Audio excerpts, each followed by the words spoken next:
Puji Tuhan, sebelum kita melakukan aktivitas kegiatan kita baik dalam rohani maupun dalam jasmani, telah datang kepada kita menyapa dari GPDI Villa Melati Mas Tomorrow Church Torch yang ada bersama dengan Gembala Pendeta Cornelius Abraham. Kejadian pasal 3 ayatnya yang ke-7. Kitab Kejadian pasal 3 ayatnya yang ke-7 tertulis demikian.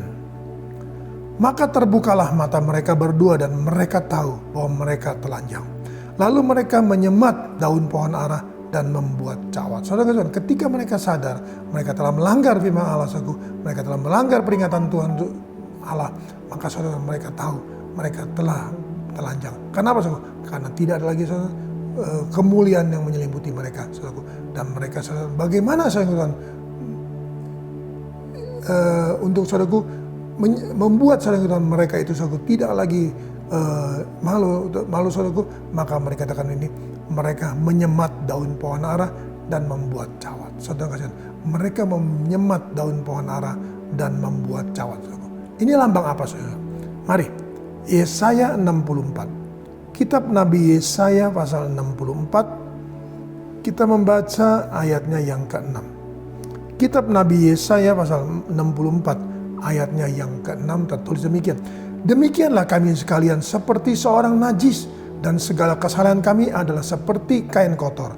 Kami sekalian menjadi layu seperti daun, dan kami lenyap oleh kejahatan kami seperti daun dilenyapkan oleh angin. Saudara kasih Tuhan, mari. Daun menyemat saudaraku, daun pohon ara menjadi cawat saudaraku. Apa lambangnya saudaraku? Adalah seperti kain kotor.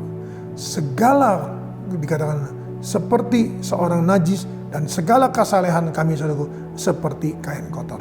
Kasih Tuhan. Oleh karena itu saudaraku, mari saudaraku, kalau kita kembali kepada kitab Kejadian saudaraku, ketika saudara Allah melihat mereka saudaraku bahwa mereka menyemat daun pohon ara dan membuat cawat saudaraku, maka Allah saudara menyatakan satu rencana Tuhan saudaraku dalam Kejadian pasal 3 tadi. Kita buka lagi Kejadian pasal 3 saudara Tuhan, kita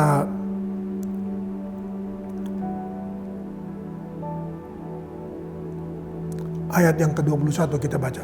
Dan Tuhan Allah membuat pakaian dari kulit binatang untuk manusia dan untuk istrinya itu, lalu mengenakannya kepada mereka. Nah saudara kasih Tuhan, mari kita lihat. Mereka menyemat daun pohon ara, membuat cawat. Yesaya 64 ayat 6 berkata, kesalehan kami seperti kain kotor, tidak bisa mengubah segala sesuatunya. Dan oleh karena itu, bagaimana solusinya? Maka Tuhan berkata, membuat pakaian dari kulit binatang. Berarti ada korban, ada sembelih saudaraku. Ada binatang yang disembelih saudara. Dan dari binatang itu hasilnya dikatakan bahwa Allah membuat pakaian dari kulit binatang untuk istrinya itu, dan untuk dia dan untuk istrinya, lalu mengenakannya kepada mereka saudara.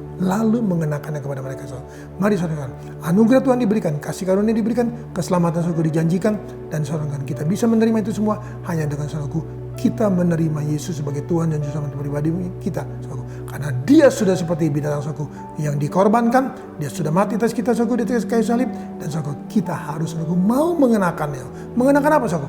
Mengenakan saudaraku korban Yesus dalam hidup kita saudaraku, dan menjadikan saudaraku hidup kita berubah dengan segala sesuatunya. Nama Tuhan dipuji, diagungkan, dimuliakan.